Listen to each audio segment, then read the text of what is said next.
Dear students, हम लोग उपभोग फलन कर रहे थे। उपभोग फलन में मैंने आपको बताया था कि उपभोग फलन क्या होता है। उपभोग फलन जैसा कि किसने कहा, C is equal to function of Y, यानी कि उपभोग फलन आय पर निर्भर करता है। जैसे जैसे आय बढ़ती जाती है वैसे वैसे उपभोग भी बढ़ता जाता है, यानी कि उपभोग में और आय में सीधा संबंध होता है। आज हम लेंगे उपभोग प्रवृत्ति और सीमांत उपभोग प्रवृत्ति में संबंध, relation between APC and MPC. APC और एमपीसी में घनिष्ठ संबंध होता है।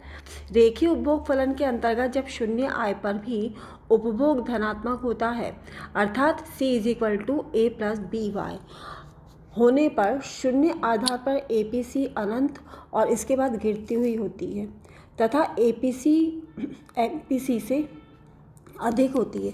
जैसा कि आप देख रहे हैं, APC is greater than MPC, जबकि एमपीसी आय के सभी स्तरों पर अल्पकाल में स्थिर रहती है, धनात्मक होती है या इकाई से कम किंतु शून्य से अधिक रहती है।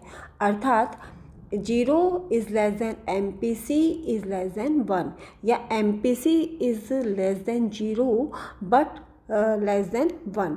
एमपीसी हमेशा 1 से कम होती है।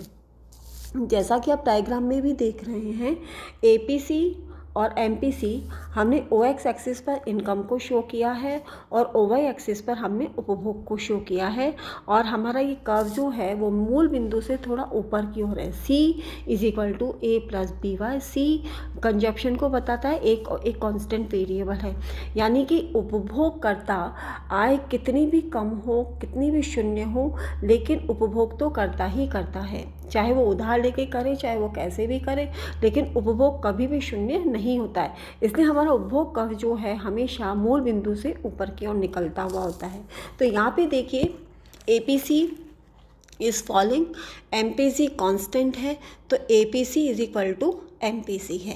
अब देखिए दूसरा डायग्राम जो है वो, उसमें भी देखिए ओ एक्स एक्सिस पे हमने इनकम को शो किया है और ओ वाई एक्सिस पे हमने उपभोग को शो किया है।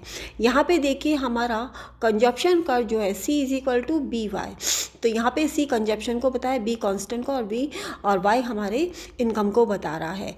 तो यहाँ पे देखिए हमारा कंजप्शन कर्व जो है मूल बिंदु से यानी कि 0 से शुरू हो रहा है, और ऐसी स्थिति में क्या हो रहा है, ऐसी स्थिति में दीर्घ काल में जब उपभोग फलन C is equal to B Y होता है तो एपीसी और एमपीसी दोनों आय के सभी स्तरों पर कांस्टेंट होते हैं। तो एपीसी भी कांस्टेंट है, एमपीसी भी कांस्टेंट है, तो ऐसी स्थिति में क्या होगा, APC is equal to MPC होगा। एपीसी और एमपीसी दोनों बराबर होंगे। और दूसरा देखिए, नेक्स्ट है हमारा तीसरी कंडीशन। तीसरी कंडीशन में यहाँ पे एपीसी और एमपीसी का संबंध देखिए कि यदि मान लीजिए हमारा उपभोग फलन रेखा मूल बिंदु से भी नीचे की ओर, जैसा कि डायग्राम में देख रहे हैं हमारे ओ एक्स एक्सिस के भी नीचे की ओर, जहाँ पे कि हमारे कांस्टेंट वेरिएबल ए माइनस में है, माइनस ए, तो यहाँ पे मूल बिंदु से भी नीचे की ओर आई हुई है, तो उस स्थिति में क्या होता है कि C is equal to A plus B Y होने पर एपीसी बढ़ती हुई होगी यानी कि राइजिंग होगी, और एमपीसी स्थिर होगी। आय के विभिन्न स्तरों पर एपीसी एमपीसी से कम रहती, यानी कि APC rising, MPC constant, APC less than MPC. तो यहाँ पे देखिए हमारे मूल बिंदु से नीचे की ओर गिरती हुई है, मूल बिंदु से नीचे से स्टार्ट हुई है, और यहाँ पे C is equal to A plus B Y है। तो उपभोग फलन रेखा मूल बिंदु से नीचे लंबवत अक्ष को काटते हुए ऊपर की ओर बढ़ती हुई है। तो इस तरह से APC is less than MPC होगा।